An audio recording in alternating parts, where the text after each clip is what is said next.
a certified internal auditor, Peter Wickham, and Rudon Eversley, political analysts and Consultant. consultants. Thank you so much for joining me on this special episode of Tea Time with Greg. The bell has been rung. How do y'all feel? Let's start with the ladies first, and then we will go around. I feel relieved. I think many Bajans would feel as though it is the first step towards some certainty within the country because you felt like you've been swimming in unfamiliar waters. And regardless of whoever's in power, it's another step to being able to say, this is the government that's going to be taking over next. We can start looking at forming policies and getting on to the business of running the government as opposed to being in this state of limbo. So I, for one, I am pleased that it has been announced and that we can now start setting our sights towards building the future. Sahar? Just correction first, I'm not affiliated with the NUPW. I'm Oh, UNDP, correct? oh, sorry, my bad, my correction. It's, it's okay. As a young person, I think many of us feel excited. I know a lot of us are frustrated at the current situation, so it's a welcome relief to have the elections called at this time. And I think persons are really looking forward to change right now. Peter? Yeah, no, I think I echo the views of others. This is an unprecedented period of pause, and I feel like we've been on pause for a while, and I'm quite relieved when I heard it today. I have some strategic concerns about the actual timing of the announcement, but we can get into that later. I think for now, I'm just happy that we know when this thing will happen, and I believe that the country is anxious to get this out of the way so that we can start to look at what comes next. For me personally, the announcement was like an anticlimax. It had no impact whatsoever on me. I've been looking for You waited too long. elections late last year, but I'm relieved for Barbadians because in my moving around the country, it is quite clear that Barbadians for a long time have wanted to see this day, and it has come. And I think it is a great opportunity for a new beginning. Barbados has to change, and not only in terms of a government, we have to change our whole governance system. We have to be more outward looking, and I hope that this is the start. I'm an oldster now. I have two youngsters. To We're as old as we feel. And you got many more years. Oh yeah, but I mean, I'm in my 50s now, so but It's sitting in order of age. You gotta do with that. yeah. So I mean, Oh, actually, yeah. my two children are in their 20s. I mean, this is really their time, Yeah. and I'm more concerned about them than I'm about myself. Right? It's a new world. So, with the elections being called so late, what impact do you think that has for the next election? I don't know who wants to jump there personally. For the people, I know everyone's frustrated, but what do you think is really how it's going to really impact the elections May 24th? I think, frankly speaking, if you want to look at it from the looking at the Democratic Labour Party, I think they've hurt their chances significantly, especially this 90-day period, because And I'm glad you mentioned that. a lot of Barbadians feel that it was done purely for selfish, partisan reasons. Um, it really demonstrated to me that I think Party Paramountcy is alive and well in Barbados under the Democratic Labour Party. You all are too young to know what Party Paramountcy is. It is the doctrine that the party comes before every other institution. You had it in Guyana when Forbes Burnham was around, and certainly in this case, I think what was done was to promote the interests of the party over the interests of the country. And I think that is going to backlash on the Democratic Labour Party. Yeah, no, I mean, I agree that I have several issues with the date as it has worked out. It's disruptive. I feel, and I think Rudon would agree with me, that elections are disruptive, and for that reason, there are good and bad times to have them. This is one of the bad times, largely because it's the time of the year that you have exams and so on. In terms of political strategy, it's not a good time either. Certainly, January, February, the winter tourist season is always a better time to have elections. So when we had the Grenada and the Antigua elections, it would have made sense to have elections around there. I mean, for the DLP's own internal politics, it's also pretty unwise. You are starting a campaign, kicking it off on the eve of the birthday of Grantley Adams, on the eve of the 80th anniversary of the Barbados Labour Party, founding of the Barbados Labour Party, on the eve of May Day. I mean, for all of those reasons, strategically, you kind of don't want to have a big DLP event that starts around the time that the Barbados Labour Party is celebrating. So I had some reservations about that. But as I said, you know, you look at one side, the other side is that we relief is happening. And I suspect that the Prime Minister wanted to capture this 28th May 1986 euphoria. Bearing in mind that the people for whom that day means a lot are probably going to vote for the DLP anyhow, because the DLP does have some They're resonance diehard. among the older people, but certainly the younger people, for people who like our fellow We'll panelists get here, their that opinion. don't really have a sense of what 1986 meant to the Democratic Labour Party. It's not going to be. I don't think it's going to resonate that significantly. So for all of those reasons, you know, I have some challenges. I agree with Rudon's analysis as well. But, you know, the significant thing about this is that this will go down in history as this was the first time, any time in the region, where we have had such a long pause, close to 2 months, between the dissolution of Parliament and the calling of an election. So you've had your entire electorate wandering around in a state of gloom and uncertainty for 2 months. It's never happened before in the Caribbean, and with good reason, because most prime ministers would be ill-advised to take that kind of risk. Fernando Stewart has done this. And I'm anxious to see how he will be judged and assessed as a result, because, you know, you have 5 years. The feeling is that he had 5 years and then he took some more time. And he has to explain to us why this was necessary. Why was he not prepared and ready at the time? And I'm hoping that during the course of the election campaign, when his feet is held to the fire, amidst all of the taunts and the insults and whatnot, that he actually gets down to this business of explaining to people why it was necessary to go through this. Speed, I think he's providing the explanation. He said it is constitutional. Yeah, right. He did it because he could, He said it's and constitutional. and that He's done nothing wrong. and that in a sense is unfortunate, because if it is that you do it because you could, I think that is probably the worst insult, because it means that you don't even think strategically about the impact it has on people's psyche, the impact it has on the party. And you have candidates that are going out there now having to defend this, and you know, what do they say? So I mean, if this is what the real reason is, I think it's sad, you know. So what is your opinion about it? I think that would be unfortunate as well too, because it's insulting. If you're going to extend the period of time because you want to implement some strategy to help bolster the economy or Or to go down in improve history. social, there are many ways to go down in history. You can be infamous. People go Famous down for in New York history. Infamy. Adolf Hitler is going down in history, but is that the kind of reputation that you want to be remembered for? So going down in history should not Stormy be Daniels the- too? I'm just saying.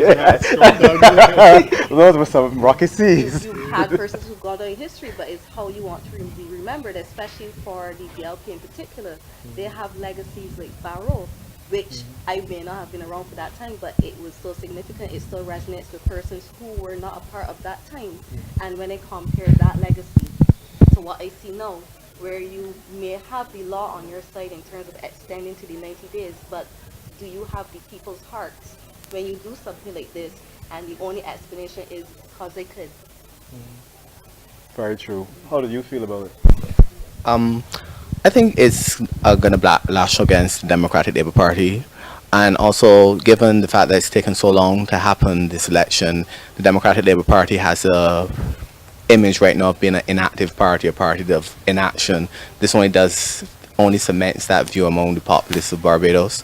I think also the timing is bad. It's a mass BLP season right now. It's a very active season right now. On this weekend for them. Everything is active. Lots of Barbados Labour Party members from New York are in Barbados. It's a very celebratory mood, and I think today for the Barbados Labour Party, it really shows feelings of celebration. So I really do think it's going to be, this date really gives momentum to the Barbados Labour Party. So I don't really think it was a very good strategic move on his part. So everyone made mention to the 90 days, and this is something I don't know if anyone can properly answer it. But why was that 90-day provision even there in the first place? I believe it was placed there, like, for example, if Barbados had experienced a hurricane, and I mean there was some state of national crisis, Which is, yeah, the which natural would- disasters, right, natural natural disasters. disaster, right, or something like that, that I mean would have caused a delay in the normal electoral cycle. I could understand that, but there was nothing. And what for me was most disrespectful about this whole experience is that the Prime Minister did not see it fit to even address the country. I mean, in an unusual situation like this, if I were advising him, I would say to him, boss man, I think you need to speak to the country and explain why is this necessary. You are going into uncharted waters. But, I mean, this is the Prime Minister's style. He doesn't say anything, which to me smacks of gross disrespect and to some extent contempt. Yeah, you know the thing is, Greg, that the Westminster system has a lot of peculiar features, and one of them is that it tends to say things without saying because it understands or it assumes that you're operating in an environment where people would know what they should and shouldn't do, and this is one of them. The discretionary period is given, but nothing is stated regarding why it should be used. And I believe in United Kingdom. I mean, Rudon knows more about British history than I do. But the only time it's ever been used was during the war. Right, and we've never had in the Caribbean. There are a couple of instances that I've studied where it's been used. In Trinidad and Tobago in 2015, Kamala Persad-Bissessar used it because she said she was setting a precedent for term limits. So she was using all three, but she said it at the point in time when Parliament was dissolved. In Trinidad, in Antigua in 2014, Baldwin Spencer decided that he was going to use part of it because he was waiting on the court to deliver a decision that was critical to the setting of the election date. So he dissolved Parliament, and then he went on. I mean, I racked my brains to find another time when Dominica did it? in 1979, Okay. when you had a political crisis where you had the downfall of Patrick John, Right, okay. and then Hurricane David struck Dominica, and I think they had to put back the elections. Election, okay. Yeah. All right. So we have three concrete examples. Yeah. And this is the first time, and I appreciate that Rudon. You know, this is the first time that we actually have a situation where Parliament dissolved itself, and we And were elections left- almost called. Right, elections almost called itself. And as Rudon said, you know, we haven't had an address because I remember it was in Antigua in 2014 when Parliament, the Prime Minister dissolved it a day before it dissolved itself, and he said, I'm taking this decision, I'm not announcing the election date because of the following reasons. When the court comes back, and the moment the court came back, he set a date. Because the feeling is that you don't want to have people, wondering. And the other thing is Parliament being recalled. Now, there's a provision where Parliament can be recalled, even though it's been dissolved. And that was done in Antigua, largely because they had the CLICO issue. Okay. My question is, if something like that happened in Barbados, without the date being set, it puts the Prime Minister in a situation where you have to set the date, then recall. Okay, we're gonna take Sorry. take a break and we're gonna right back. Remember to like and share the Teatime page, like my page Teatime with Greg. And today we had a special sponsor with his Elite Vibes. You can check them out on IG, and we'll be right back with more Teatime with Greg.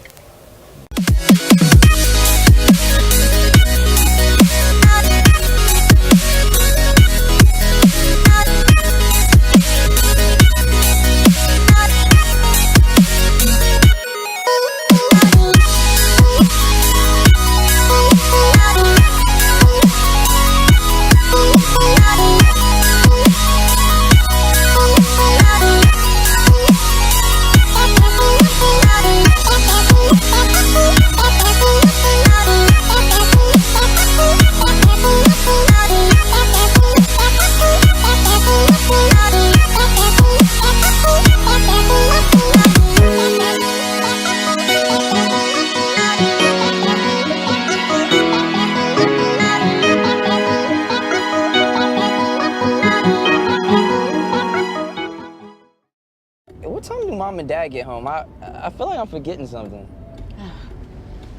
But what could it be?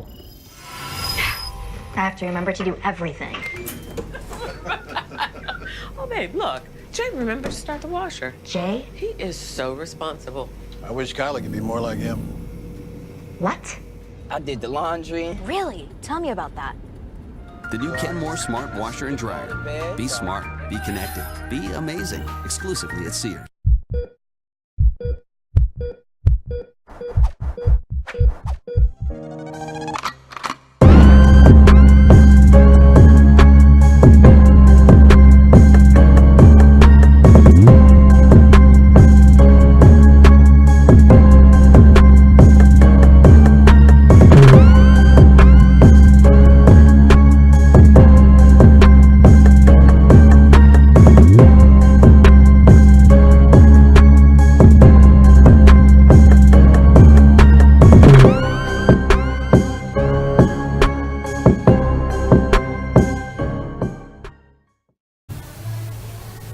Welcome back to Teatime with Greg, Rudon, Peter, Crystal, and Stefan. So, you were given some analogies, some situations when it comes to the natural disasters. But if I could go a step further, is that provision, should that be removed? So something like this cannot happen again, or should we leave the provision for this 90-day circumstance? I think it should be kept, but the circumstances under which you can use it should be spelled out very clearly in law. So that there would be a need for some kind of amendment to the relevant legislation, or if it's under the Constitution, the constitutional amendment.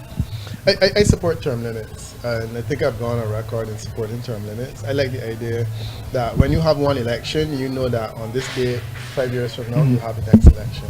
And I personally think that that's the way to go. I like the idea of a term limit with a condition that you can have up to 90 days to extend it, but under certain circumstances. You know, when in Trinidad and Tobago, when Aaron Robinson decided that he was not going to listen to the advice of the Prime Minister in terms of making people senators, it was the first time that anyone actually challenged the provision that the President may or may not, convey the ministerial position on the advice of the Prime Minister. And I think it's the same thing now. You have a situation in which a loophole in the Constitution has been identified, and I think it needs to be closed. And I think term limits is the way to go. And I note that in the leaked version of the Barbados Labour Party's manifesto, there's reference to that.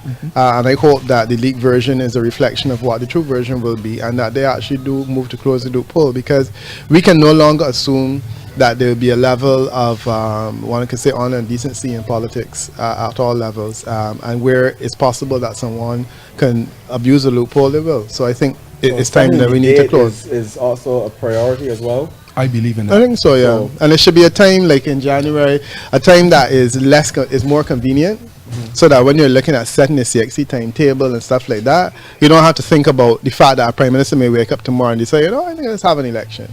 How do y'all feel about that? Actually setting the date for elections. Yeah, I already support it. I already support the term limit. It makes for a comfortable environment and makes for a settled environment.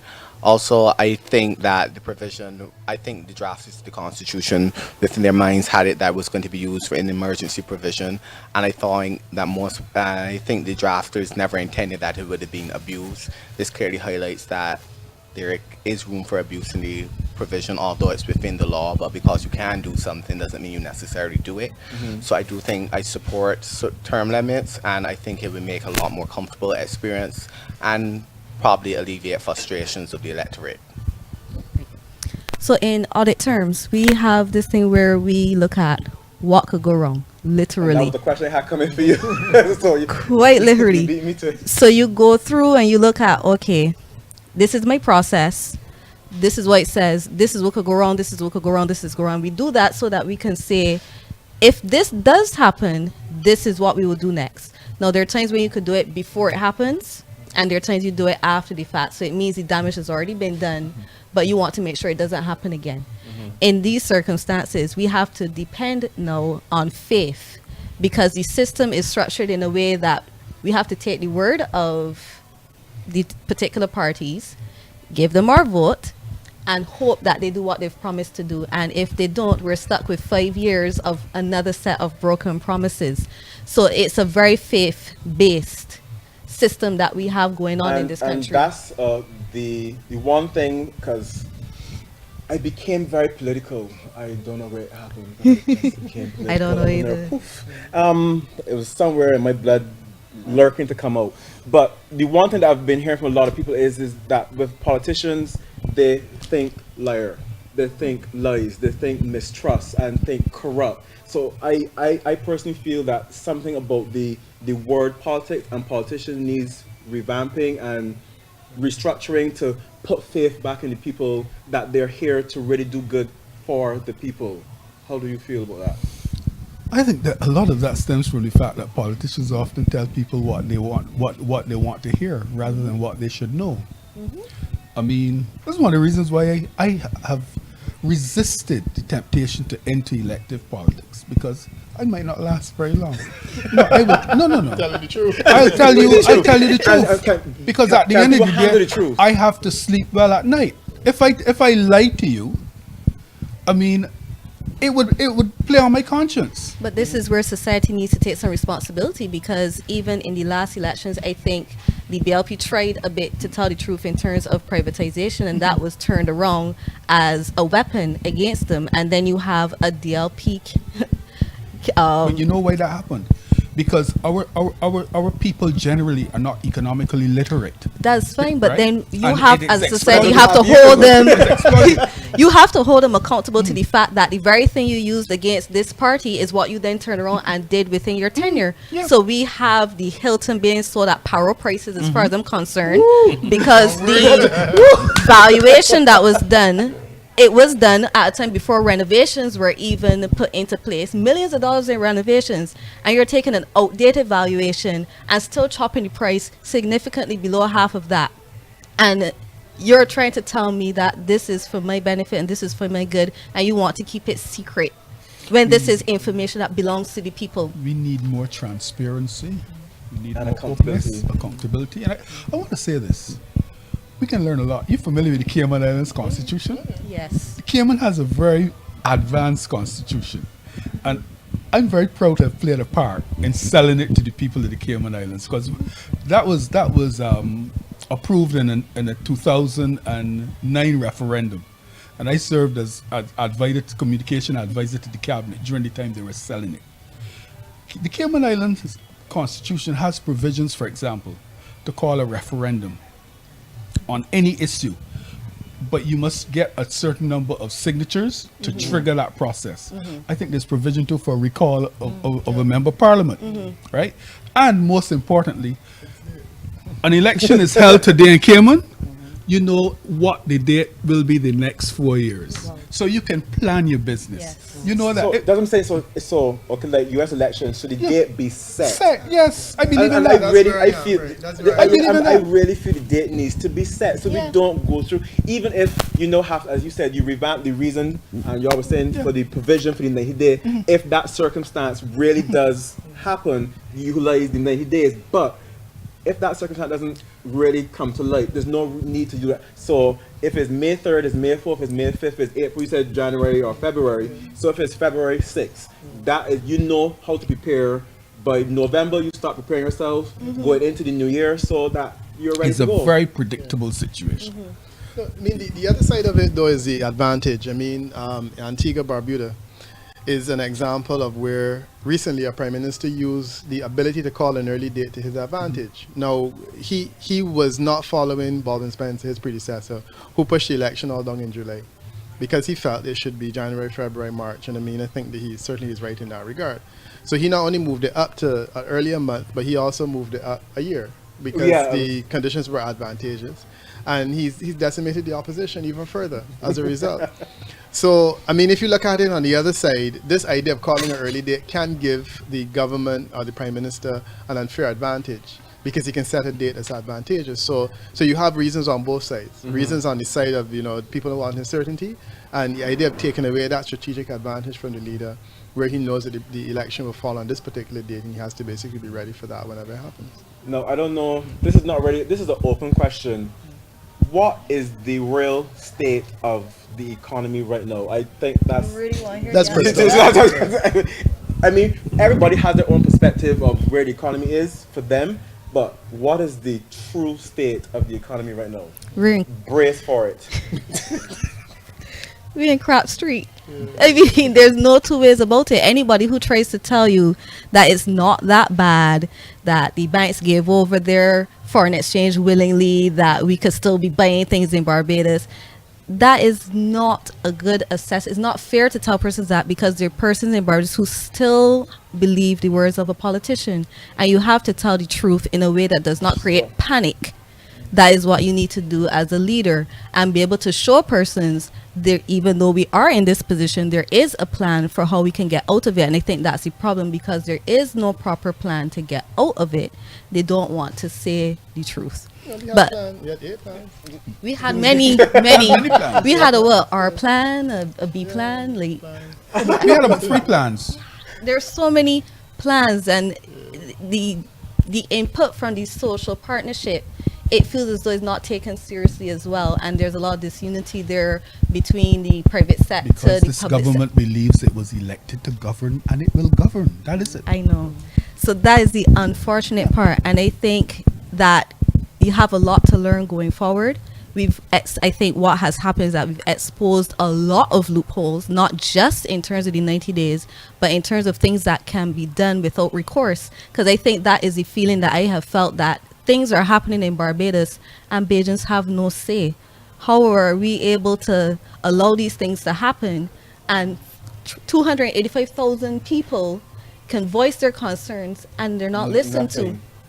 So it has created this feeling of despair, and persons who still feel as though they don't have enough faith in the other parties, they feel as though they don't have any choices, because the new parties may not have represented themselves well enough. The BLP may not have proven that they've changed or that they're going to do anything better. So you have this feeling in Barbados as though I might throw my hands up, because it doesn't make a difference, and I hope that does not. Politics and all politics So are the same. you have a school where there are going to be persons who are angry enough to get out there and vote for a change, because they're tired of having the same thing, and they might feel as though I'd rather go with possible change as opposed to something that's going to be the guaranteed same way, because it's been this way for 10 years. With the likelihood that it's going to change in the next 5.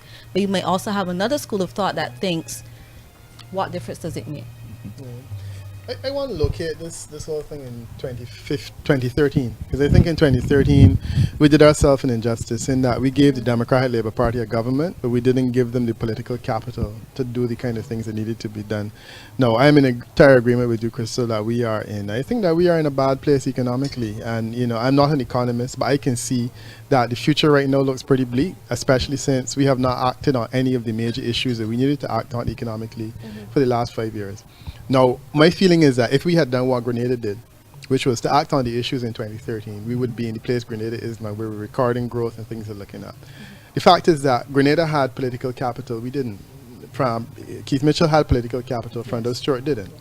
So essentially, we elected him in 2013 to meander. The reality is that what he should have done is call an election immediately after and say to people, look, I can't govern with this situation. You need to give me a real government, a strong government, to do what has to be done. But then that would have required a level of honesty regarding the fact that you need to make some serious changes. So that word and right there the that we're capital using to a do lot. it. We're using that word, it's honesty and transparency a lot. So that's something that has to be felt from the people, not just the politicians. Because I'm sure that all politicians are not bad, or all politicians are not liars. No, they're not. So, but the feel of the people is that they don't know what to believe once the words have come out of the politician. So there's the mindset of the people. But we're going to take a break.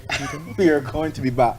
And it's going to be, I'm going to take it up a little notch. So I don't know if you have enough tea, but stay tuned for more Tea Time with Greg, and like and share our page, Tea Time with Greg. We'll be right back.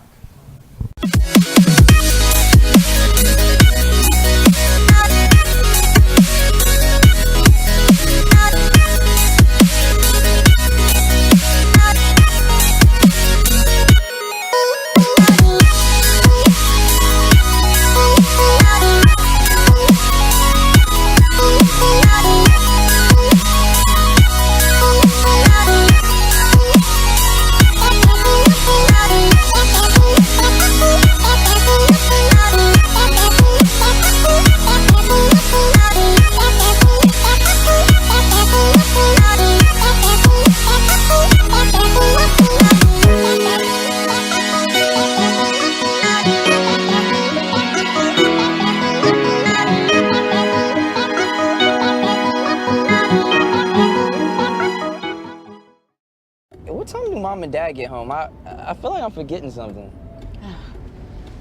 But what could it be? I have to remember to do everything. Oh, babe, look. Jay remembered to start the washer. Jay? He is so responsible. I wish Kylie could be more like him. What? I did the laundry. Really? Tell me about that. The new Kenmore Smart Washer and Dryer. Be smart, be connected, be amazing. Exclusively at Sears.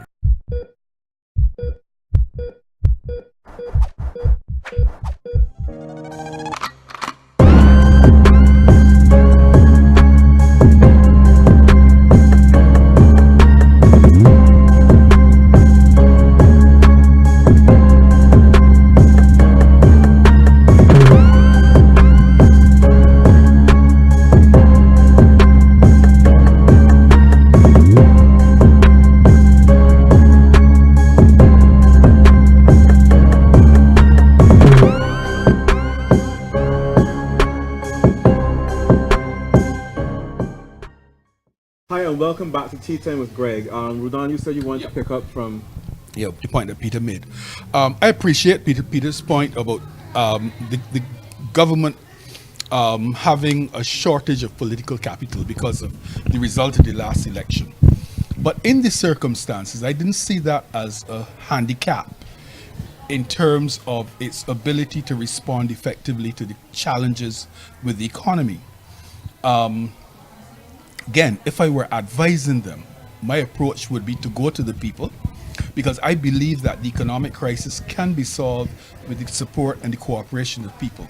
But you have to level with them. I mean, I would have gone to the people, I would have put my cards on the table, and I would have said, look, this is the situation we face. These are the options that are before us.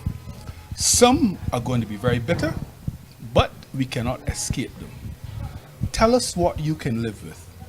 Tell us what you cannot live with. I see why you had reservations. Tell us what you can live with. Tell us what you cannot live with. And if you have any ideas, put them on the table. We are willing to entertain them. So that what you would have had at the end of the day was really a plan that was based on ideas, the solutions put forward by the people. So that when you move forward with implementation, you can always say to them, look, this is not so much the government's plan. This plan was initiated by the government, but you then made a contribution to it. So this is really a people-based solution to our problems. Right? You kind of answered, you kind of answered the next question, what can we do as a people? Because everybody want to know how can they contribute. So what can we do to help create change? And so, but a lot of people are so, because they have been victimized for so long, people are afraid to voice their opinion in any form, and they're afraid to be a part of the change because they don't know what is going to come with that change. But so Barbados is controlled by fear. There is so much fear in this country. I mean, I'm a journalist. I write a column in the paper. I call a spade, and people send me emails. They want me to they got issue with a lawyer. A lot of ridiculous requests. I want you to write on this. I said, but this issue, it is not of public interest. You've got to learn to deal with it. On the radio, people will call and say, why you say this? Because I am afraid to say it myself. And the response of Barbadians, whenever you tell them to stand up for something, me, boy, I don't want nobody fire me.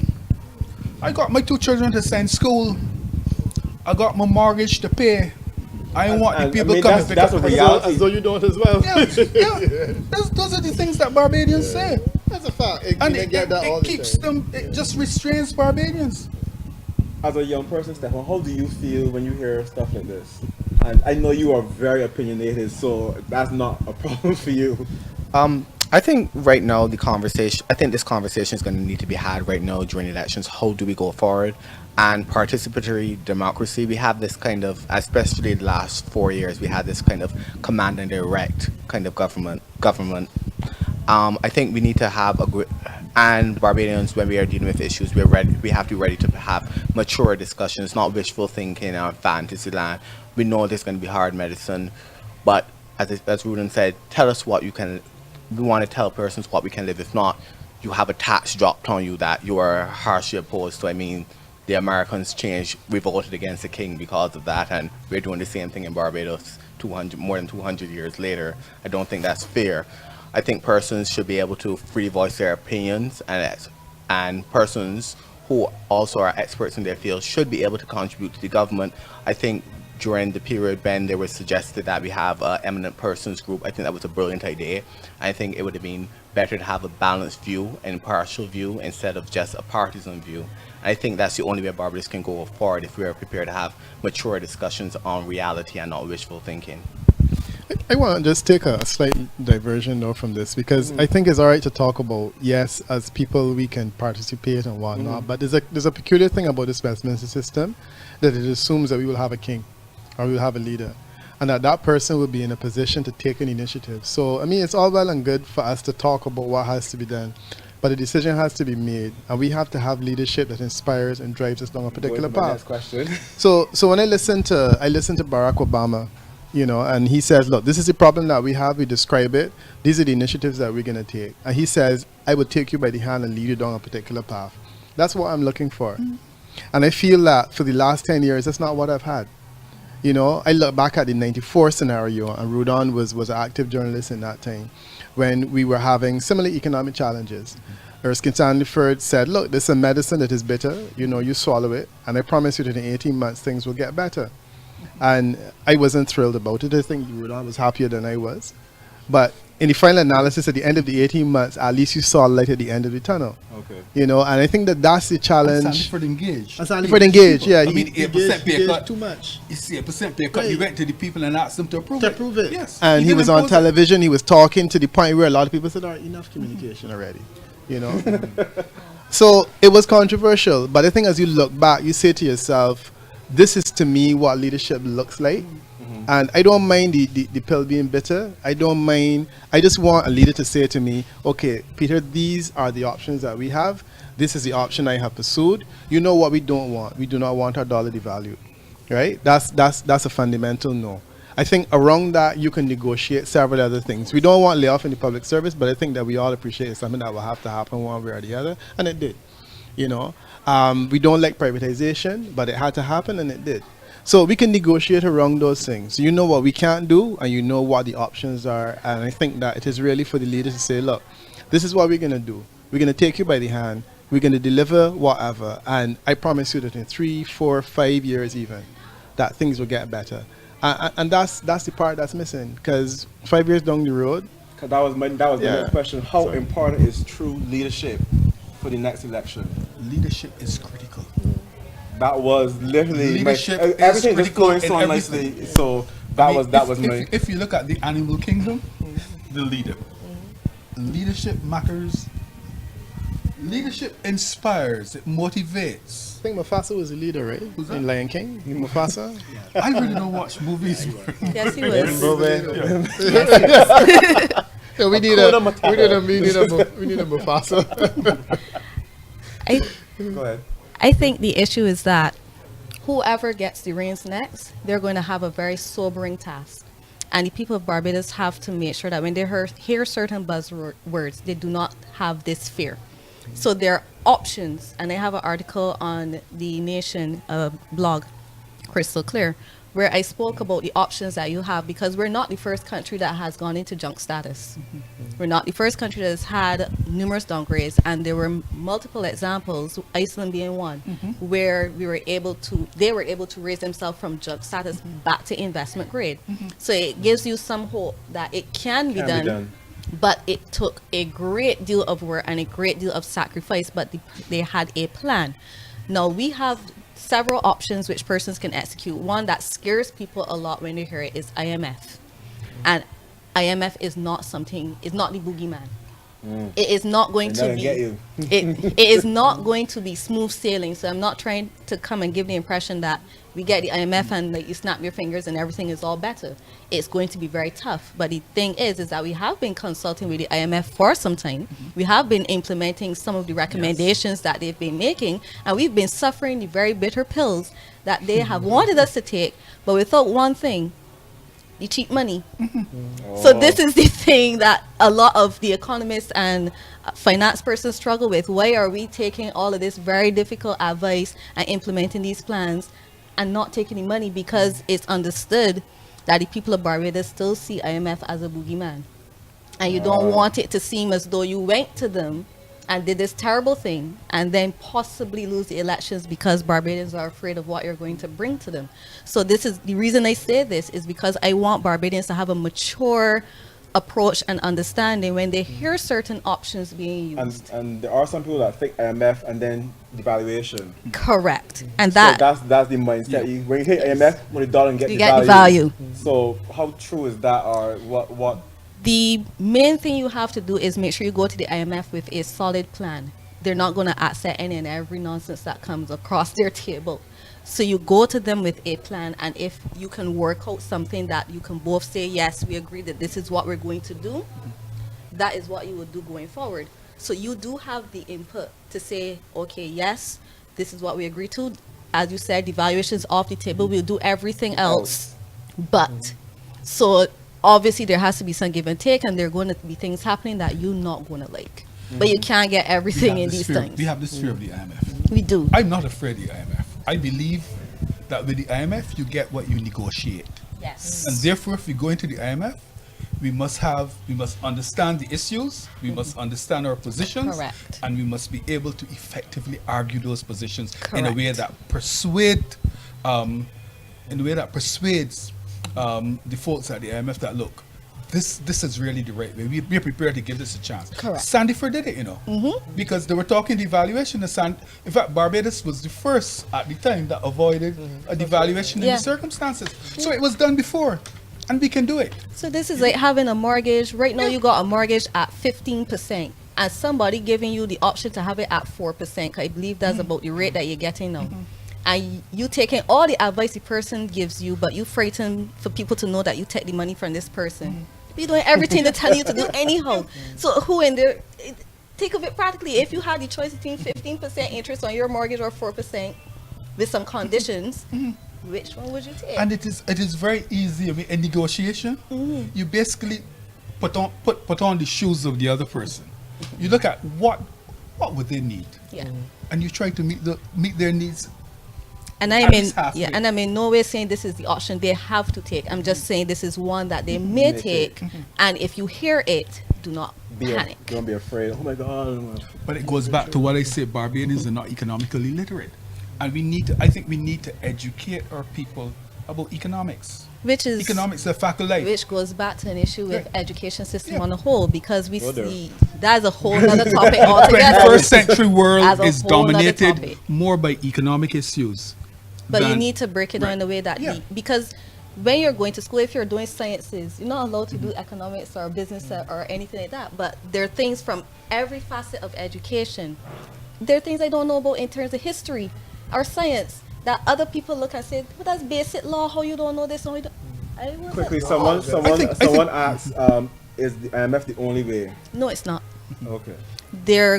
Some persons throw about the Chinese as an option, and there are other options that persons don't like to share because they don't want the current administration to abuse it either.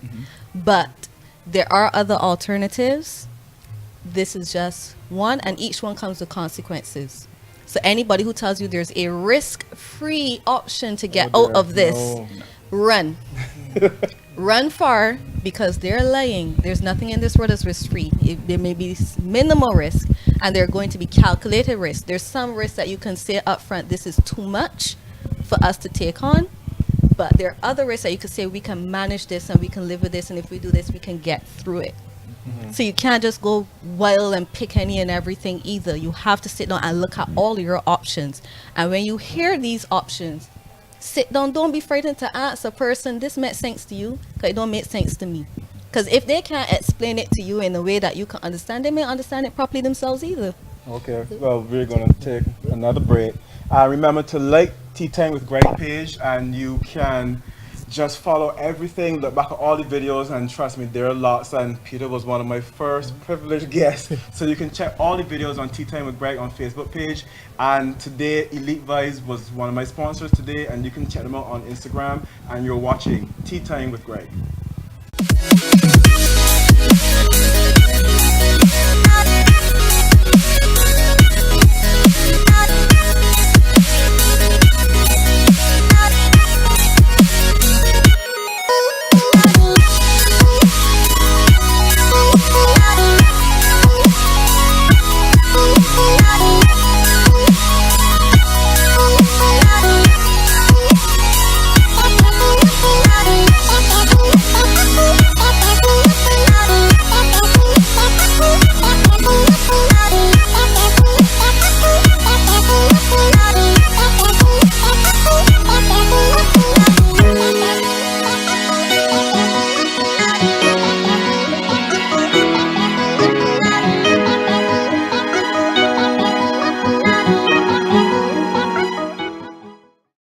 What time do mom and dad get home? I feel like I'm forgetting something.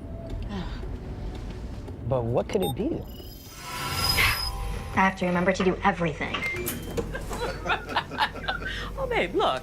Jay remembered to start the washer. Jay? He is so responsible. I wish Kylie could be more like him. What? I did the laundry. Really? Tell me about that.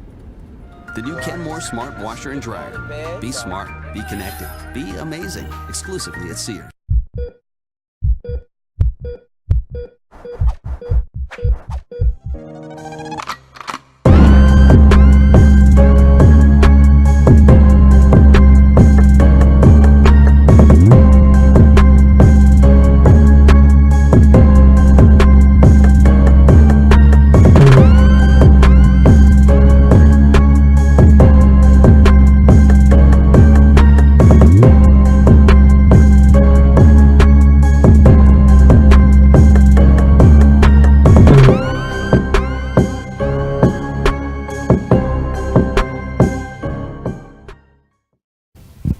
Hi, welcome back to Tea Time with Greg, and today was also sponsored by Elite Vibes, and you can check them out on Instagram. A lot of discussions always happens behind the scenes where we're at commercial break, and I was talking about the fact that the electoral process is changed and it's going to be more transparent, and people can be accountable for any wrongdoings.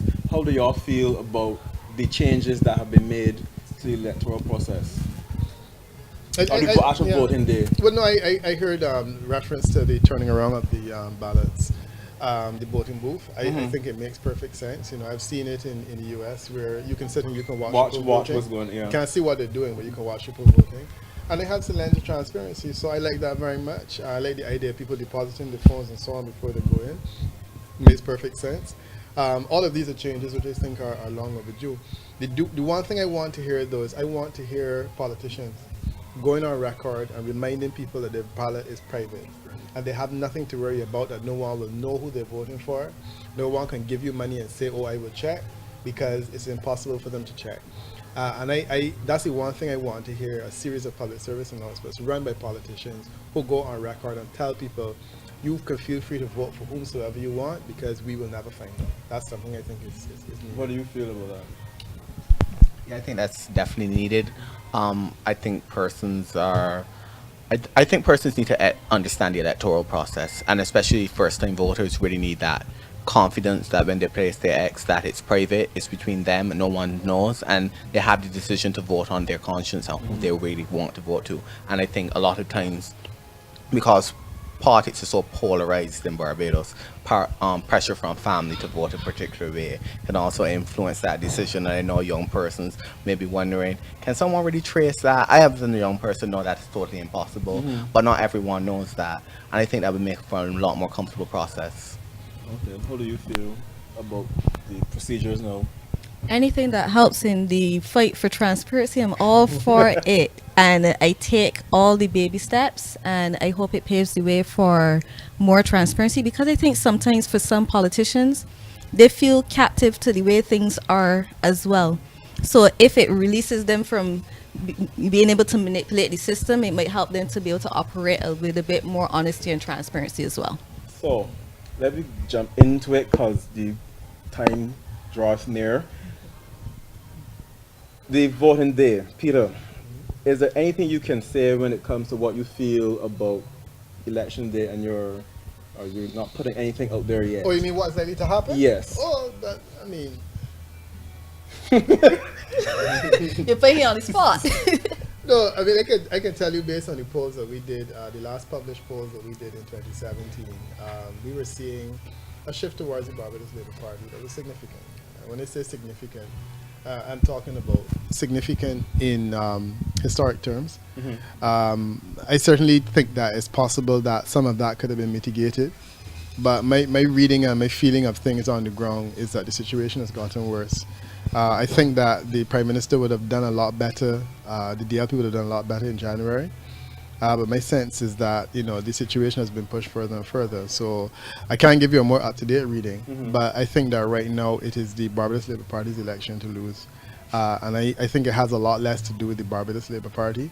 I think that our conversation has gone past the issues and the concerns with the BLP. I think that right now we are voting as a people, we are voting against a government and a leadership that people are tired of. And I think that that's really where the conversation is happening politically now.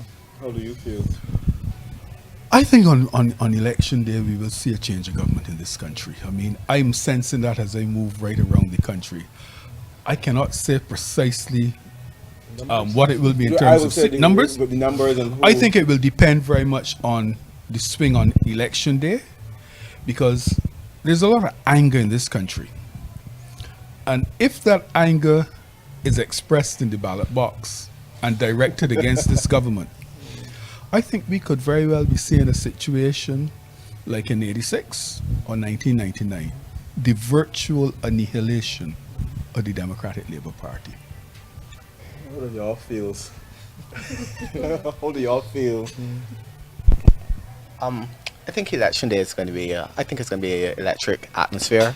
I think that most likely there will be a change in government. I hope whoever emerges victorious will actually be able to have a mature discussion afterwards, after things are settled, actually take us forward and make a better life for our people.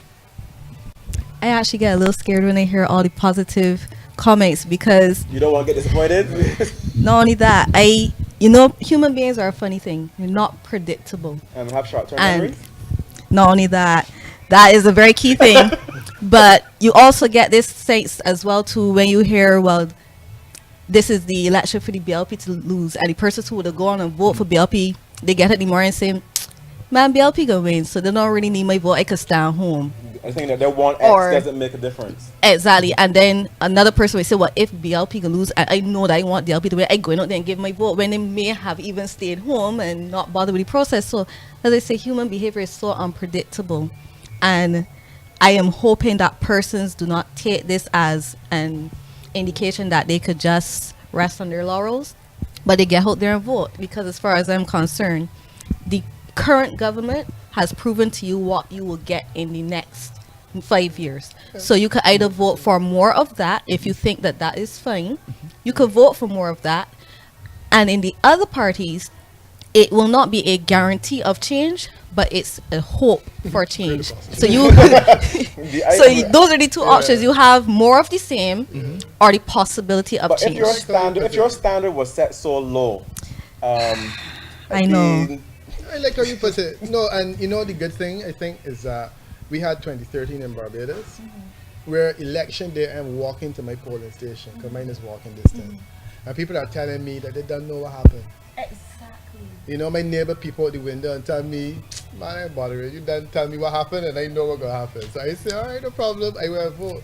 I think that the 2013 was useful, and I think that 2016 in the United States was also useful, because I think if a lot of people who said, I'm not prepared to go out and vote for Hillary because I have issues with her emails, or I have issues with her morality, distractions, said, I'm going to stay at home because I can't bring myself to vote for her. I think if they knew that this was possible, a lot of them would have gone out and voted. Very true. Yes. Oprah said it, if you have issues with Hillary Clinton just don't go and have dinner with her. But ultimately, the idea of choosing between her and Donald Trump, is a no-brainer. Issues with every party. So that's it. Life is not perfect, but somebody's going to win. Yes. And that's why you always say to people that I can tell you what a poll says, but I really can't tell you what's going to happen. And, 2030 was instructive for me because it tells me that there can be a variation between what a poll tells you and what happens based on the way that people react to it. We saw it in Brexit. We saw it in the United States, where you have an expectation about an outcome, and then a lower voter turnout in some instances affects it. So I hear you, and I agree with you it's possible, and I'm hopeful that this time around, people will not say, well, I will let others make a decision. That they will say, well, look, if this is an outcome I desire, I should go and vote for it. And which brings us to the whole question of polls, because some have argued that polls are responsible for that, because polls tell people things and they figure that based on the polls they'll go and vote. I think it is fairly clear now that polls don't vote. So if you didn't know that before, you certainly should know it now. Elections is called us. We don't call elections. Yeah, I had to steal that one from my brother. Okay, so this question was posed from someone. I think this might be one of y'all to answer this. It might be more to you. Mayor Motley was being groomed for a very long time and is to assume the role of Prime Minister. Do you think that this will help in the long run? And is there any other person that is more or was more groomed than Mayor Motley at this present point? You mean at this point in time? Yeah. In which poll party? Of all the available leaders? Yeah. But certainly Mayor Motley is the most experienced, if you look at all the options available. Stuart has been Prime Minister, but the question is, what is Stuart's legacy? I cannot point really to one thing. I can point to one thing. But I've seen a lot of people in powerful positions. They grow older as they have the position, but some people, this person seems to have gotten younger and more restful. Who's that? Stuart? What's the legacy? The only thing that Stuart, I can point to, you remember the issue with child support? Yes, that's right. Yeah, right. That was a but I heard that flopped after because it ran out of money. That was the only thing that I can point to that Stuart has done. He took positions in support of Guyana in the Venezuela border dispute. Yeah, but that really has not made a difference to Barbadians. They're looking at things that made a difference. So is there any person within the history of Barbados that was, some people, I don't want to say they learned on the job, but was there anyone who was as groomed? I think Thompson, David. We knew from about late teenage years that David would have been was being groomed for leadership. The fact that Errol Barr took him under his wings, the fact he was elected at 27, he was the youngest MP at the time. I think all of that suggested quite clearly that David was being groomed. Okay. Yeah. I think in many ways Chris Sinclair would have been in that group too. Yeah.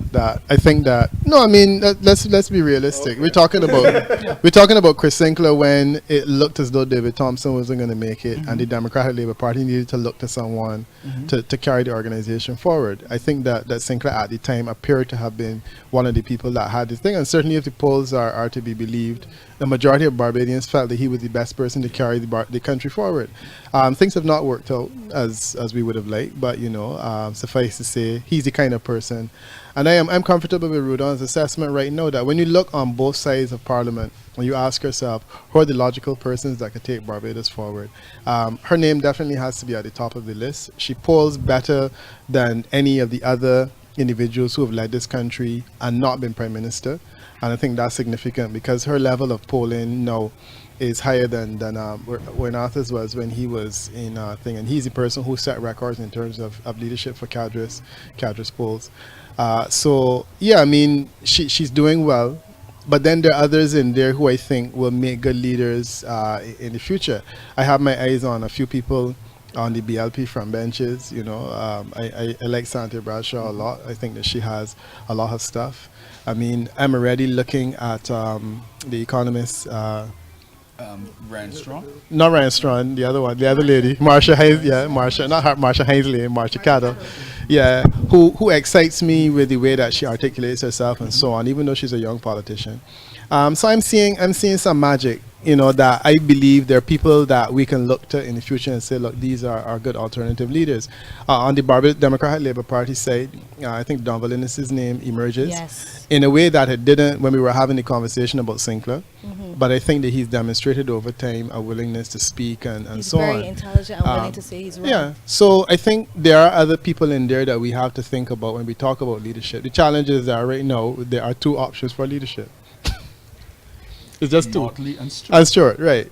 That's it. Okay. And you choose one Yeah, or the well, other. either choose. So If there you you want a go. cell phone provider, you gotta choose. Choose, Yeah. So, if y'all had to, because we're gonna wrap up now, any advice you want to give in terms of what you want to see within your next government or government on a whole in Barbados? What is that piece of advice would you give? As I said, I mean, I think we need to modernize our governance. We need to free up our people, not only in terms of their ability to express themselves, in terms of their opinions, but also their talents.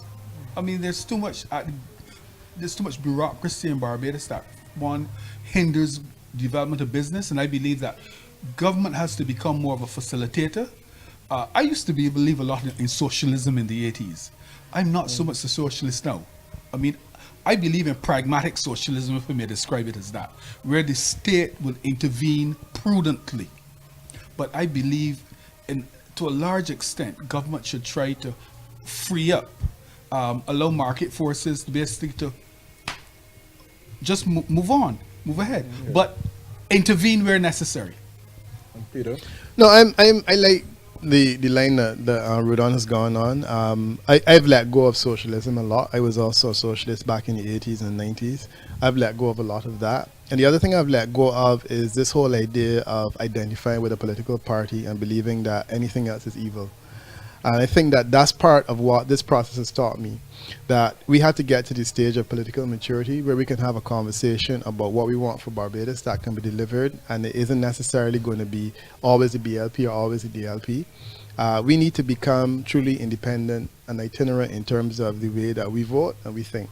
So if I'm interested in Barbados now and someone puts forward an option, I think it can work. I think that we have to do that. So I like what Rudon is saying. Political maturity means letting go of philosophical moorings that we may very well still identify with, but have to be subject of conversations in the context of what's going on currently. Okay, so we can wrap up. So your My input. very quick input is I'm looking for a leader who is open to innovative ideas, and I think a person who surrounds themselves with persons that you hear them and you can hear that they're thinkers and not just coming up with random ideas, but things that you can hold on to and see that they have substance.